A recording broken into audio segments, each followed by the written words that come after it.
ಮಾಡಬೇಕು, ಹೂ ಮುಡಿಸಬೇಕು, ದಲಿತ ಮಹಿಳೆಗೂ ಅದಕ್ಕೆ ಅವಕಾಶವಿಲ್ಲ ಎಂಬ ಹೇಳಿಕೆ ನೀಡಿದ್ದಾರೆ ಅಂಥೇಳಿ ಇವು ಕೇಸು ಆಗಿದೆ ಹೈಕೋರ್ಟ್ನಲ್ಲಿ.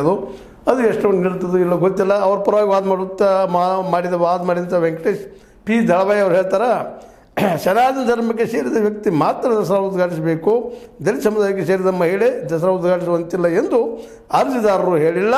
ಅವರ ಹೇಳಿಕೆಯನ್ನು ತಪ್ಪಾಗಿ ವರದಿ ಮಾಡಲಾಗಿದೆ ಅಂತ ಅವರು ಅದನ್ನು ರೆಕ್ಟಿಫೈ ಮಾಡಲಿಕ್ಕೆ ಸುಧಾರಿಸಲಿಕ್ಕೆ ಪ್ರಯತ್ನ ಮಾಡಿದ್ದಾರೆ. ಇನ್ನು ಕೋರ್ಟ್ ಏನು ಡಿಸಿಷನ್ ತೊಗೊಳ್ತದೆ, ಡಾಕ್ಯುಮೆಂಟ್ಸ್ ಅನ್ನೋದು ಆ ಸಂದರ್ಭಕ್ಕೆ ಬಿಟ್ಟಂಥದ್ದು, ಕೋರ್ಟಿಗೆ ಬಿಟ್ಟಂಥದ್ದು, ಕೋರ್ಟಿಂದ ನಂಬ್ತದನ್ನು ಬಿಡ್ತದನೋ ಆ ಸಾಕ್ಷ್ಯವೇ ನಿಲ್ಲುವಂಥದ್ದು.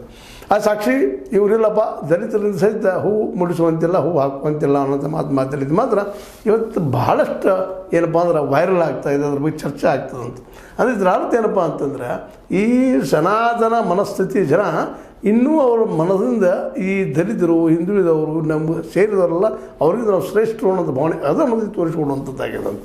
ಸ್ವತಂತ್ರವಾದ ಮೀಡಿಯಾಗೆ ಬೇಕಾಗಿರುವುದು ಸ್ವತಂತ್ರ ಧ್ವನಿ. ಆ ಸ್ವತಂತ್ರ ಧ್ವನಿ ಉಳಿಸಲು ನೀವು ಮಾಡಬೇಕಾದದ್ದು ಇಷ್ಟೇ. ಅದೇನಪ್ಪಾ ಅಂತಂತಂದ್ರೆ ನಿಮ್ಮ ಕೈಲಾದಷ್ಟು ಸಹಾಯ ಈ ಚಾನಲ್ಗೆ ಮಾಡಿ ಹಾಗೂ ನಿಮ್ಮ ಧ್ವನಿಯನ್ನು ಕಾಪಾಡಿಕೊಳ್ಳಿ.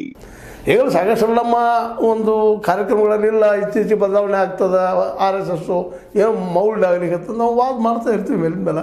ಅದು ಕೇಳಿದಾಗ ಇದು ಕೇಳಿದ ಕೆಲವೊಂದಿಷ್ಟು ಜನ ಸುಮ್ಮನೆ ಏನೋ ಮಾತಾಡ್ತಾನಪ್ಪ ಈ ಮನುಷ್ಯ ಅನ್ನುವಂಥ ಮಾತಾಡ್ತಾ ಇರ್ತಾರೆ. ಅದಕ್ಕೆ ಈಗ ಸಾಕ್ಷಿ ಅನ್ನುವಾಗ ಈ ಯತ್ನಾಳ್ ಮಾತಾಡಿದ್ದು ನೋಡಿದಾಗ ಸಹ ನಮ್ಮ ಕಾಮೆಂಟು ಬಂದು ಆ ಮಾತು ಬೇರೆ ಬರಲಿ. ಆದರೆ ಒಂದೇ ದಿನದಲ್ಲಿ ಎಲ್ಲ